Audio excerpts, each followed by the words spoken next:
This video is made for adult collectors because why is Windows 11 updated and made my mouse cursor incredibly fast? This is uncomfortable, I hate this. Okay, y'all need to see the sheer magnitude of this. There's the TFCon haul. There, yes, I bought one of these. I bought one of these. But I just need this guy right here. And now I have to clean all of this up. This year's A-levels are a bit weird because on the one hand, I really don't like packs, but then they managed to knock it out of the park with Bumblebee. Built off the backbone of the old 2006 Classics design, Devastation Bee rocks up with this pretty sweet figure. Thanks to my friend Dennis from TikTok, yeah, this Dennis, for getting me this off of Amazon US. The whole thing in your mouth right now, go. Oh, yeah. Genuinely, this is going to be replacing my 86B. I don't mind that thing, but man, has it gotten really stale. This definitely has to be my favorite G1 Bumblebee figure, though it has one major flaw that I don't know how it got through. I do like this shade of yellow. It's a bit of a starbursty yellow. I like it, but I feel like it should have been a shade or two darker. There isn't a lot of paint here, but that makes this thing a lot more inviting to mess with because I'm not scared about chipping anything off. Well, okay, so the big issue I alluded to earlier, the face. It has a great head sculpt, it's painted pretty well too. However, that face paint likes to scratch clean off. My friend Cam from Toy Hacks, his copy just straight up shredded the nose off because of how the windshield presses up against the nose in transformation. Mine seems to be fine, but I am a little bit scared for the future of this thing. I do like how solid it feels. Everything pegs together and sits very nicely. He is a bit on the small side, a byproduct of making Devastation Prime a deluxe, but I don't know, something about the pocket-sized nature of this is super appealing. Pretty clean figure too. The back does stick out a little bit, but it is pretty empty, so you can fill it with things like snacks, coins. Wow, cheapskate. Only fit one coin. This is actually an arcade token from an arcade bar I went to a while ago. No, okay, no, I just brushed my teeth like 20 minutes ago. Don't eat these after you brush your teeth. That's gross. He does come with some stuff. You get his 2 pistols and then this thing. Honestly, I didn't actually know he came with this until I opened the figure up. But that mixed with the articulation makes this a lot of fun to mess with, especially next to the 86 figure. That one is pretty articulated too, but because of how he's built, it just feels weird to pose. This one doesn't really have that issue. The way he's proportioned means he can look super dynamic for someone made of rectangles, basically. It's funny to me how the A-level Bumblebees have all been pretty consistently like decent to good, whereas the A-level Primes, I need to get the last one, have all just been like a wee bit jank between each of them. It's kind of funny. But Classics Bumblebee here, because it's just Classics Bumblebee, is very fun to pose. It's same amount of articulation as this guy. Actually, this one has wrist swivels and this one doesn't, but because of the way everything is shaped here, the limbs are really skinny, the feet are massive, the ankle tilts are really high up, it makes posing this guy strange. This though, because the proportions feel a little bit more natural and normal humanoid, it's a lot more fun to do. God, I wish yellow filmed better in this room, but the head is on a ball joint. You do get quite a nice tilt out of it, as well as, your rotation. He can look up all the way, and then you can kind of utilize this hinge to make him look down in his chest. But there is a hinge here. I remember when the first photos of this guy came out and his head was right here, but no, it just goes back. These shoulders, ball jointed, they can go full 360, they can go out that far. You have your bicep rotation and 90 degrees of bend at the elbow. There is no wrist swivel because it has to fold in. He does have a waist joint, and this piece does get out of the way to accommodate that.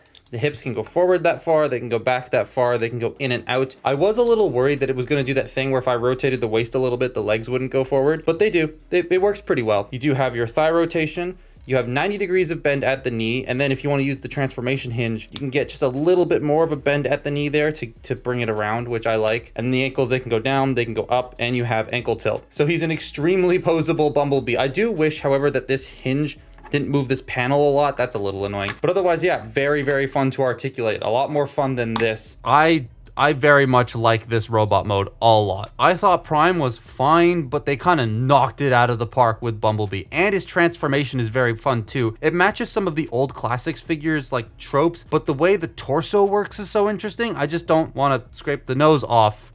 All right, let's make him an car. This is a very involved process. I was not expecting it to be this complicated. It's not hard, it's just I was expecting something more along the lines of how simple this is, not how complex this is. I was expecting it to match this. This is easy as hell. This is also easy, but it feels a little bit better to do and it's a lot more intricate. So to start with, we're going to fold the hands into the arms on either side. And then we're gonna do the legs. So pop the wheels out on either side like that, and then open the back doors up, and they will sit a little bit out like that, just to get them out of the way. They are sculpted to do that. Then you fold these up like so. Then you wanna shift these panels forward to bring them down. And I like this solution because the Classics one, when you folded this up, these just kind of were huge, ominous chunks. But here they're smaller because you just shift them down, and I like that. Then we're going to not peg the legs together because that'll make everything a little bit harder later. But what we're going to do now is we're going to take the back section and bring it out like this. We're going to then take the head and flip it up like that so that it's forward. Then you want to shift this entire assembly up and it will click into place. Take the arms and bring them down like that. Just bring these out of the way. Get this entire section at the back here and open it up. And then this is where it becomes complicated. You kind of have to compress all of this at once. So this goes up while this torso section goes down, while this piece shifts back, while the arms go down. It's a lot of stuff. It's a lot of stuff. You want to make sure that the arms are sitting like this too, and then rotate these because they're going to have to peg together. So you rotate that 180 degrees, bring the arms down, peg them in, bring this section up and over the nose while bringing this forward, bring this down, get the arms situated back here so that they're down like that. Then you want to bring this rear section down and leave it. Now we're going to compress the legs. So they're on a double hinge inside. So you unclip it and then just shift it up and in, shift it up and in, peg them together, bring it up. It will peg into place underneath the windshield. And then you just bring these sections down. They're gonna peg into the arms and into the doors. And there you have him in his little hatchback.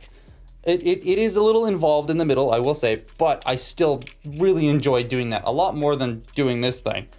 It's a ton of fun to do this. What a little car. He come back so well, but man, it looks great. A wee little hatchback with a massive pooper back there. Why is his exhaust so square? The cell shaded windows are nice. I do wish there was a bit more cell shading on this, but maybe they'll do another one of those like prototype 3-pack things with this guy. I don't know. He feels very Penny Racer, but also not at the same time. Like he has normal hatchback proportions, but then the lights at the front and the wing at the back feel very sort of Korokyu, however you pronounce that. Like, you know, that look. I really appreciate how they actually painted all of the windows and the lights at the back, and they picked out both grills at the front and painted the wheels. The weapons can store somewhat gracefully other than the one at the top. Kind of wish there was some space underneath to stick the 2 guns, but oh well. He rolls okay. They are pinned wheels, but mine seem to just be a little too tight. I do like this thing a lot though. It is a very fun Bumblebee, but again, it's a bit on the smaller side for the price. But this is an A level, meaning it will be on shelves for the entire year because it's designed to do that. So there will be plenty of sales to be had. And at that point, I'd say if you can get this for like,